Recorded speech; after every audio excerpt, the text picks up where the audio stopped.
आप समस्त शिक्षक अभ्यर्थियों का आपके अपने YouTube चैनल द एक्टिविटी अड्डा पर हार्दिक स्वागत है। आज हम बात करने वाले हैं माध्यमिक शिक्षक पात्रता परीक्षा या स्टेट 2024 के आयोजन के बारे में। उसकी विज्ञप्ति आपके सामने आ चुकी है। 2 तारीख को ही माध्यमिक विद्यालय परीक्षा समिति पटना ने इसको घोषित कर दिया था। तो इस विज्ञप्ति में क्या कुछ खास है, इसके बारे में चर्चा करेंगे और यह स्टेट का फॉर्म कहां से अप्लाई कर पाएंगे, उस लिंक के बारे में भी चर्चा करूंगा। उसका लिंक मैं वीडियो के डिस्क्रिप्शन में दे दूंगा, आप वहां से जाकर विज्ञप्ति भी देख सकते हैं, फॉर्म का अप्लाई भी आप कर सकते हैं। तो चलिए देखते हैं संरचना।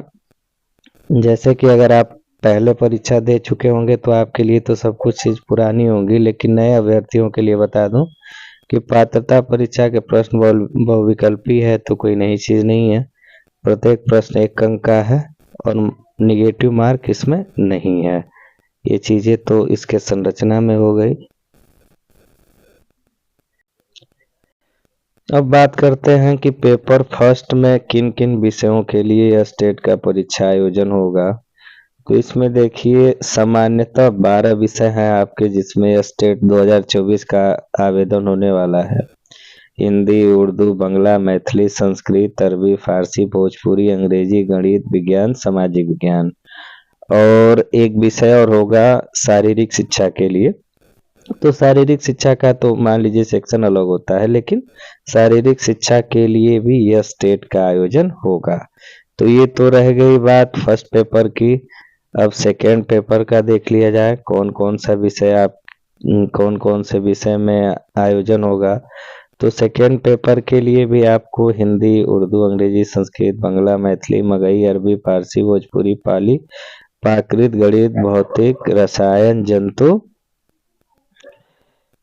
इसके बाद से इतिहास, भूगोल, राजनीति शास्त्र, समाजशास्त्र, अर्थशास्त्र, दर्शन शास्त्र, मनोविज्ञान, गृह विज्ञान, वनस्पति विज्ञान, वाणिज्य, कंप्यूटर साइंस और कृषि, संगीत, इन विषयों के लिए सेकेंड पेपर का आयोजन होगा।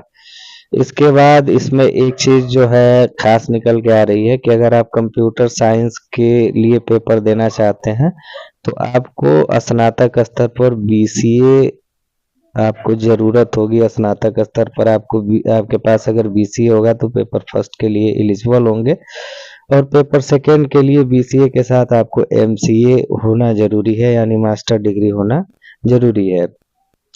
पेपर फर्स्ट के लिए आप जानते हैं कि संबंधित सब्जेक्ट के साथ BEd होना जरूरी है। पेपर सेकेंड के लिए आपको PG के साथ संबंधित विषय में PG के साथ साथ आपको BEd होना जरूरी है। ये सब चीजें तो आपको पता है, इस पर चर्चा करने का कोई आवश्यकता नहीं है। इसके बाद से एक चीज और हम चर्चा कर लेते हैं, इस फॉर्म का कितने नंबर का होगा। पेपर फर्स्ट और पेपर सेकेंड का जो प्रश्न पत्र का पैटर्न है, इसमें 100 क्वेश्चन जो होंगे आपके सब्जेक्ट से आएंगे, 50 क्वेश्चन जो है आपके शिक्षण कला से यानी पेडागॉजी है, एवं अन्य दक्षता मिलाकर 50 क्वेश्चन है, यानी शिक्षण शास्त्र से 50 क्वेश्चन होंगे, 100 क्वेश्चन आपके सब्जेक्ट से होंगे। अर्हता में साफ साफ इन्होंने दे दिया है कि आवेदक भारत का नागरिक हो, यानी अदर स्टेट ऑलमोस्ट वेलकम है। उसके बाद से इन्होंने दूसरे लाइन में लिख दिया है कि बिहार राज्य विद्यालय अध्यापक नियुक्ति, स्थानांतरण, अनुशासनिक कार्रवाई एवं सेवा शर्त नियमावली यथा संशोधित 2023 द्वारा निर्धारित योग्यता उम्मीदवार माध्यमिक शिक्षक पात्रता परीक्षा के परीक्षार्थी हो सकते हैं। यानी जो इनकी नियमावली संशोधन हुई थी 2023 में BPSC Tier 1 के लिए, तो उसी नियमावली के आधार पर योग्यता होना चाहिए फॉर्म भरने से पहले। तो आपके लिए तो सब कुछ पता होगा, तो उस पर ज्यादा ध्यान देने की जरूरत नहीं है। उम्र में देख सकते हैं न्यूनतम उम्र 21 साल है और बाकी जो कैटेगरी में आते हैं उनके लिए आरक्षण है। अनारक्षित के लिए 37 है मैक्सिमम, महिला के लिए अनारक्षित में 40 है और पिछड़ा अति पिछड़ा अनुसूचित जाति महिला पुरुष अनुसूचित जनजाति के लिए 42 है, बाकी अन्य कैटेगरी के लिए 40 है। तो ये तो आपका हो गया एज। उसके बाद से उत्तीर्णांक पर अगर बात कर लें तो सामान्य वर्ग के कैटेगरी के लिए 50% उत्तीर्णांक चाहिए, पिछड़ा के लिए 45.5%, ईबीसी के लिए 42.5%, अनुसूचित जाति अनुसूचित जनजाति के लिए 40%, दिव्यांग के लिए 40%, महिला के लिए 40% अंक चाहिए उत्तीर्ण होने के लिए।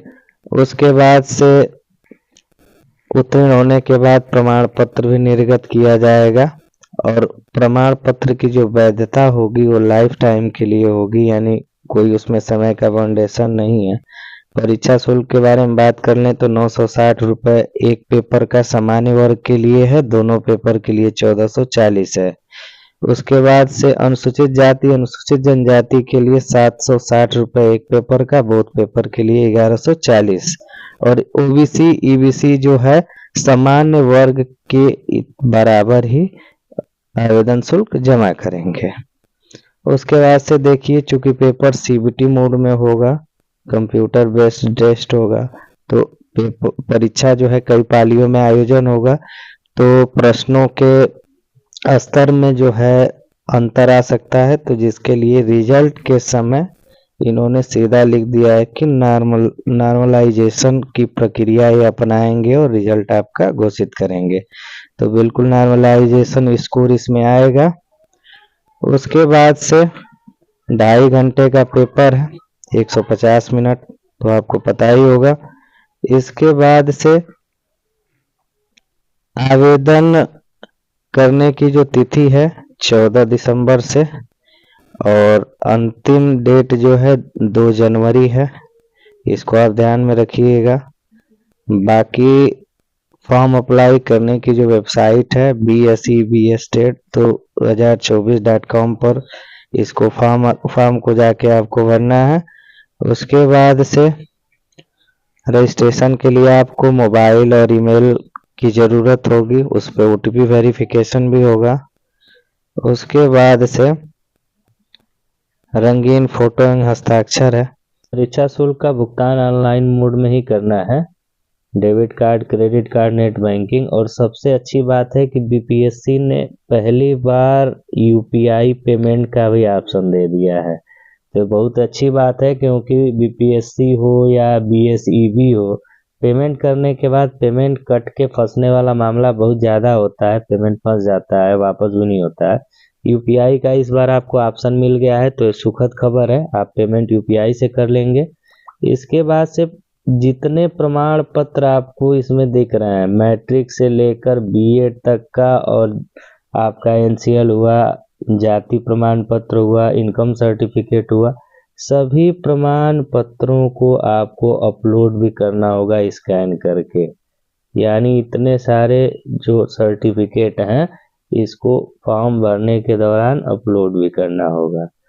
तो ऐसी ही जानकारी वाली वीडियो देखने के लिए आप हमारे चैनल को सब्सक्राइब कर लीजिए, इस वीडियो को लाइक कर दीजिएगा, और कोई भी सुझाव अगर चाहिए तो कमेंट सेक्शन में आप कमेंट कर दीजिएगा। तब तक के लिए धन्यवाद, नमस्कार। मिलता हूँ फिर किसी नए टॉपिक के साथ नए वीडियो में।